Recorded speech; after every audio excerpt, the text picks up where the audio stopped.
Hey y'all, so today I want to do a little video talking about communication.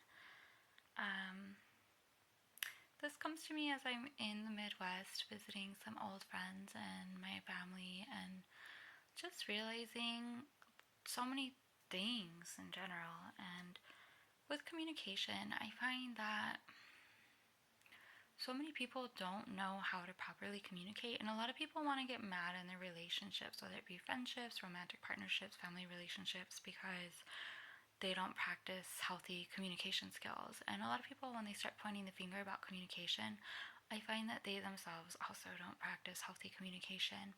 So I just want to talk a little bit about like the art of communication, because it is an art. So when communicating, you have to articulate. You have to communicate in some way, whether it's spoken or text or written. There has to be some type of articulation.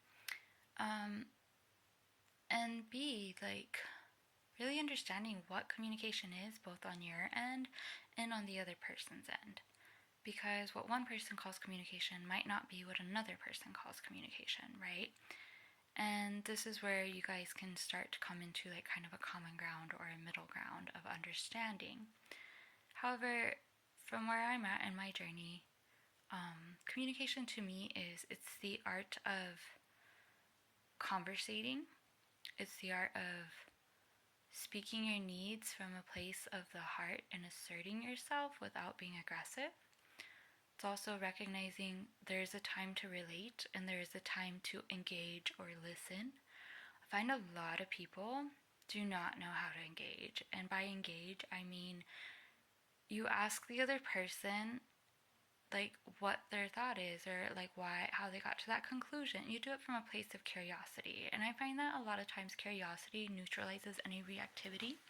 Like recently I had a friend who took like some of the things I said very personal and thought I was being kind of abusive. But had she just chosen to like engage with me and ask me questions instead of letting her mind jump to conclusions, like that probably could have resolved that tension sooner than it did. And we did get through it and hash it out in a roundabout way. However, she doesn't practice communication or study it as deeply as I do, which I also have like a history of studying communication and journalism, as well as studying psychology. And so, yeah, like it was just really interesting because she had me pegged a certain way, but she even bothered to engage with me to really understand it. She just went with like her inner stories, which there's also that to point out is how we communicate with ourselves, right? And so it's like we get so caught up in our heads and then we run off with these stories and like I don't know, 8 times out of 10 the stories are probably inaccurate. And if only a person would engage and be curious and ask questions from a place of curiosity, not from a place where they're being like condescending just because they want to belittle someone and prove a certain point. That's really, really important for healthy communication. And then realizing like it's not always good to like point out the silver linings or bypass. Like, yes, silver linings are so important, but you have to also allow a person to really be in their feels when they need to be in their feels sometimes. And then I find for me it's been really helpful to just state what I need. Like, hey, whether it's in text or in person, hey, I've had this kind of day. What I need right now is for someone to listen. I don't want you to relate. I just want you to listen. Or, hey, I'm experiencing this weird situation in my partnership and I want to use you as a soundboard. Can you listen to me as I speak and then offer me your feedback? And being like really clear and like what your needs are in regards to communication, I find has been really, really helpful for me.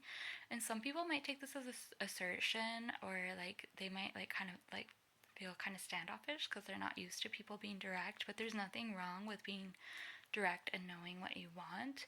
And it's like in this way you can teach other people how to practice healthy communication to have their needs met. I find with my husband, some days I'll be like, hey, I just need you to listen to me so I can get it out and then cry. Other days I'm like, hey, can I just have a hug? Other days it's like, hey, I really need space today. I'm processing some really deep stuff and I don't want you around me influencing my energy. Sometimes if there needs to be communication around like a fallout between us, I communicate really clearly to him like, hey, I need time to regulate my body and journal and swamp, which is like a dance practice, things out, and spring clean, which is like a mental body actualization practice, before we can come back around to rupture and repair, which rupture and repair requires communication skills also. Rupture and repair is where you have like a falling out and then you have to go back and repair after the rupture, basically. And it doesn't really help if you go into rupture and repair and you're like, I'm sorry for raising my voice at you. It was because blah blah blah. Like, you just need to say, I'm sorry for raising my voice at you. That was disrespectful of me, and be accountable with your stuff. Like, that's like a really healthy part of rupture and repair work and communication, because as soon as you go into justifying things, it just puts you back in square one. Like, justification is definitely from a place of defense and like a trauma response most of the time. So then there's also that. And then there's like the art of listening, just listening to listen, not listening to fix, listening to listen, and like listening from a place of objectivity and just understanding the person has stuff they're trying to get off their chest and not taking it personal, or not like feeling insecure in your relationship if it's about you. And listening to yourself. Like, you can't really listen to another person until you truly listen to yourself. A lot of times when people are listening, I see them on their phone scrolling. I saw one of my friends on her phone a lot during this trip. And I didn't say anything about it because I was like, whatever, like, I have my own introspecting I'm doing right now. There's no point in bringing attention to it, right? But yeah, like, listening does not involve being on your phone at all. You don't scroll when you're listening to someone. It also, like, I've seen another person where they had their daughter on the phone and the daughter was like going through like a mental breakdown, and then the mom was just like playing Candy Crush. And I'm like, how the fuck are you playing Candy Crush as this person's going through a mental breakdown? And then I'm sure the daughter's like, oh, she listened to me. But really, it was like, really, are you listening? Are you being fully present? Like, you have to be present to listen. So there's also that. And the reason we don't always want to go into like relating to people is like, when you relate, then you're like invalidating the person's experience, because when you automatically relate all the time, A, you make it about you, and B, it's like you're saying like, oh, if I can relate, then this person's experience is valid, but if I can't relate, then I can't really understand it in my mind, and now I'm invalidating them by relating, which is actually kind of narcissistic. So just like catching yourself if you're constantly relating, like, you don't gotta beat yourself up and be like, oh my god, I'm a narcissist, but like, be aware of if you constantly draw the attention back to you. And then, yeah, figuring out which battles are worth fighting for and which ones aren't, or just giving yourself time to like introspect and journal with yourself and communicate with yourself to figure out like, is it worth having a talk about communication with this person that I love? Is it not? Like, will this person be in my life all the time where I need to talk to them about it? Or are they like a friend or person that I see not often enough to bother having this conversation? And then like timeliness. Like, I have one friend that I sent a message to where I was communicating clearly some of my letdowns and disappointments in the relationship, and then I know her Chiron placement is in Taurus, which is all about time management and low self-worth and materialism. And my husband's is in that position also, and he's not really good at replying to things in a timely manner or doing anything on the phone in a timely manner.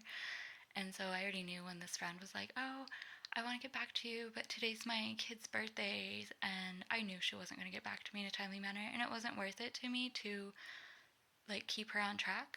I'm just gonna let the vibration, like, let her fall off my vibration. But it's been like 3 weeks since we started that conversation, and she hasn't had follow through with communicating on her end. And while I understand she has a lot going on, it's like, I don't need to like people please to the point of like self-abandonment with that relationship. It was already fizzling out anyway, so it just wasn't worth battling for it. And I was able to have that discernment within myself through like journaling and therapy and just understanding myself. And there's a lot more that could go into this video, but that's what I got for today. And if you like it, I'll make another video in the future about communication. Thanks so much for listening, and happy Mercury retrograde, y'all. It's all about communication and Mercury retrograde.